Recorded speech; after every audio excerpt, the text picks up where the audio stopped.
Hey everybody, welcome into a special mini episode of Raw Relationship Podcast. It's Super Bowl Sunday. Woohoo! Football.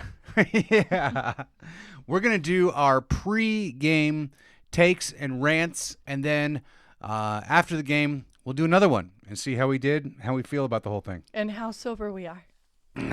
That'll be something to tune in for because it will not be as sober as we are now. That's guaranteed. Super Bowl, yeah, baby. But we will be eating a lot. Okay, so let's talk game.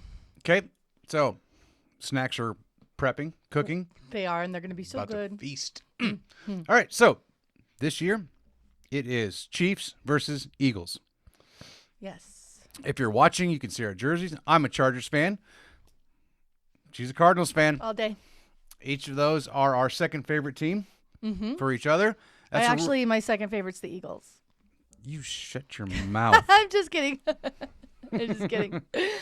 We do have a rule in our house that you can have a second favorite team as long as they're not in the same conference. Correct. So we are looking forward to a good game.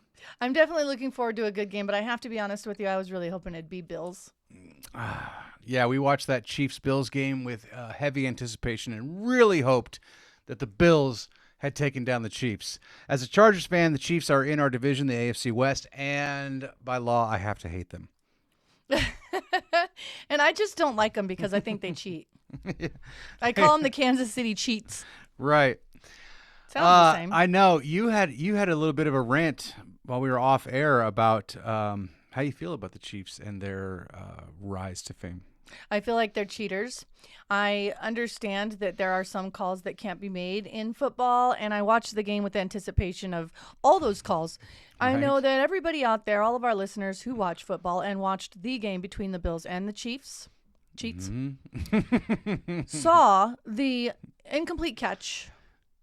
Yeah. That was 100% an incomplete catch that was challenged by the Bills coach. And they still said the ruling on the field stands. I think that's BS. I saw the ball hit the ground before the player, and he had no control of it. None. And that call led them to a touchdown. Yeah, a few plays later. Sure did. And their referee is actually their home referee for all their games. Yeah, a good portion of their games. I remember seeing that guy, I can't remember his name. It's like Cleet Blakeman, I think is his name. Anyway, refs most of the Chiefs Blakeman? games. Yeah, there you go. See, cheaters. There you go. It leads to a lot of conspiracy that the NFL is scripted, that they want the Chiefs, because this Super Bowl coming up today, if the Chiefs win, they will be the first team to ever win 3 Super Bowls in a row. Oh, that makes sense. Right? That makes a lot of sense. I wasn't aware of that. The first time ever? First time ever. Okay. Right? There's been plenty of teams who have won 3 Super Bowls, but no one has ever won 3 in a row. Even the Patriots? I feel like there was a stint there where I was like, please, God. Right? I know. The Chiefs are the Tom new Brady. dynasty. Yeah. Just kidding. And I know. If we're not a fan of that team when they're in a dynasty, we just end up hating them.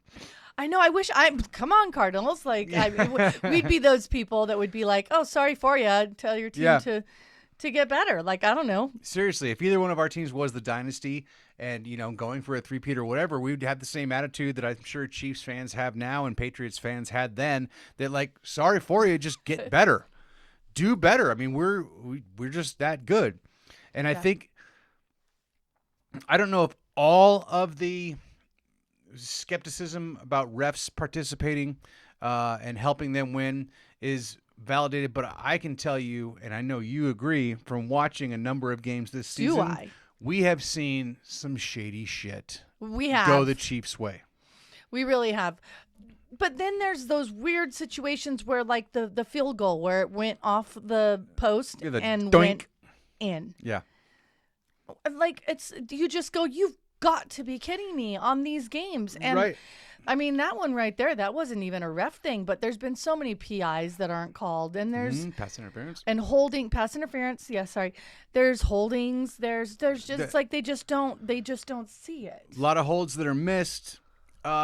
And a lot of people will say, and I've seen reports on like social media and stuff where they're like, well, the Chiefs are penalized just as much, even if not more, than other teams in the league. And if you break down all the numbers, but my take is that the calls that the Chiefs get are game changers.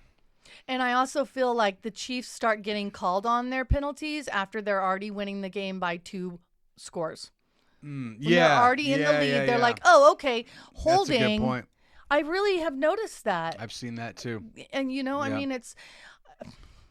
I mean, good for you guys, Chiefs fans. I mean, I get it. If I would be super excited, but gosh, it's all over social media too. Like, I think even if you're a Chiefs fan, like deep down inside of you, know your team cheats. You know what's funny? I didn't tell you this before, but I saw. So they're doing media week at the Super Bowl, and Patrick Mahomes is being interviewed in front of a bunch of reporters, and one of the reporters asks Patrick Mahomes, quarterback of the Chiefs, straight up, "Who is your favorite referee?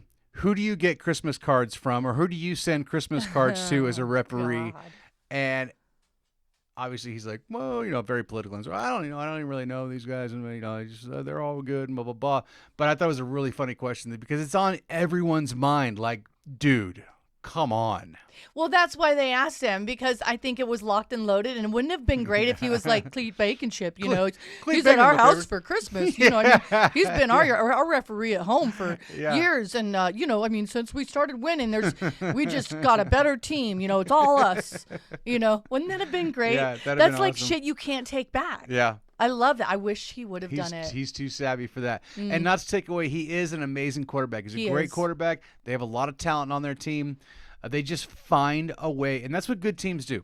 I'm not shit on them anymore, but good teams find a way to win, and they have won most of the games this year by less than a score, a very less than 7 very points. small margin. Yeah. So who do you think's going to win today? Okay. Here's my take. Well, let me go back. Let me just refresh a little bit. Okay, so this is a rematch of the Super Bowl 2 years ago. Oh, okay. Okay, so Eagles played the Chiefs 2 years ago. Yeah. The Chiefs won, obviously, because they're going for a three-peat. Isn't it interesting they're part of the three-peat then? They are part of it, yeah. Yeah, they were the first loss. Last year was the Niners. That's definitely got to be a first, too. And back to Eagles again. Yeah. So both teams have same quarterback. Eagles have definitely bolstered their roster. They got Saquon Barkley, who's probably the best running back in the NFL right now. He's an absolute beast. The Chiefs have lost they lost a couple of their good receivers. They're a little shaky on offensive line. Defense is pretty good. They have amazing coaches. Andy Reid's an awesome coach. Their defensive coordinator is really, really good. I mean, what it comes down to is they are a good team. They're deserving of it, right? They are a good team. You can't take that away from them. All that being said, I really believe, do I want to fall into like the NFL is rigged, the NFL is scripted? When it's not your team winning all the time, you kind of end up feeling that way. But a three-peat has never happened. I think the NFL would love to see that happen, like history being made today. Do you think they've already got the T-shirts made? Well, the truth is both teams already have their T-shirts made. Oh, the one that loses, they send them off to Africa. Underdeveloped countries, and be like, here's free T-shirts. Oh, wow. Can't wear them here. That's a fact. And so anyway, my pick, okay, I want to preface it once again. I want the Eagles to win. I want the Eagles to win so bad. Same. I believe the Chiefs are going to win by 2 points. Oh, blasphemer. You can do that? I think it's going to come down to the very last second. It's going to be a last-second field goal when the Chiefs are down by 1. Okay. Field goal to win it. I think field goal also. But I think field goal, Eagles. And what I want to see is the Eagles coach be able to take that clock down like Andy Reid does. Yep. I want to kind of give them a taste of their own medicine and just take that clock down all the way to the end and then kick that field goal and give them 0 time, even with an offside kick, to get anywhere. Okay. And win by 3. And the Eagles were my sister's team. I would love it. Yes. So, I would love it for her. I would love it for us. I would love for that to happen. And they're birds. Go Birds. So yeah, you still get to yell "Go Birds." Go Birds. They're in the same species of football. I really think that I think that the NFL really wants this three-peat, and I'm going to put a cherry on top of it. I think that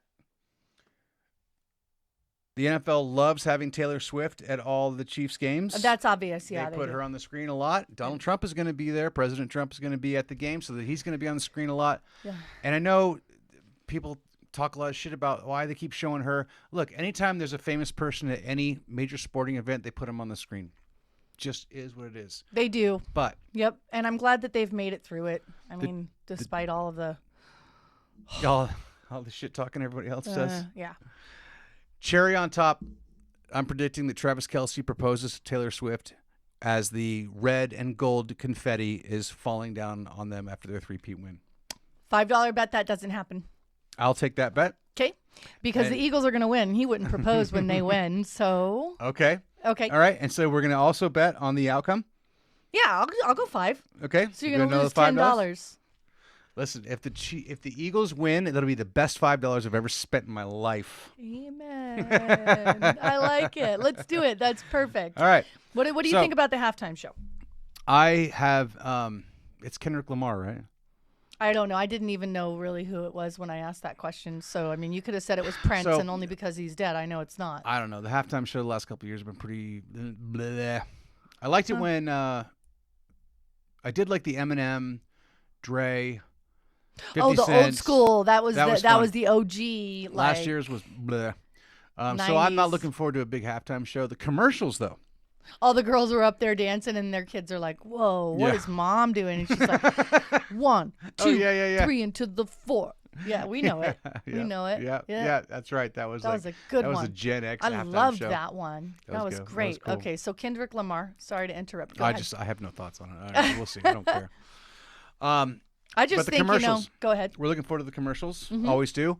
I think I've seen a lot of teasers on the commercials for this year, and I've heard that they're really going away from like kind of all the woke BS that was plaguing commercials the last couple of years, and they're getting back into more like edgy, spicy, fun commercials. Not pharmaceuticals and insurance commercials that remind you could die. Yeah. So don't forget to cover they've yourself. Been really depressing. They have been so depressing. 2 years ago, I think I was so depressed by the commercials. I'm like, this is fucking ridiculous. Yeah, I really hope they're uplifting. You know what my favorite commercial I think of the Super Bowl is the Darth Vader one. The little kid. The little kid starting the car with the Force. God. Oh my God! And the dad starting the car in the kitchen. That's probably one of the top ones for sure. What's your favorite? Do you know? Oh, the puppy monkey baby one. Because how do you somebody thought of that and you're just like, how did somebody think of that? But after the Super Bowl that year, you were like puppy monkey baby.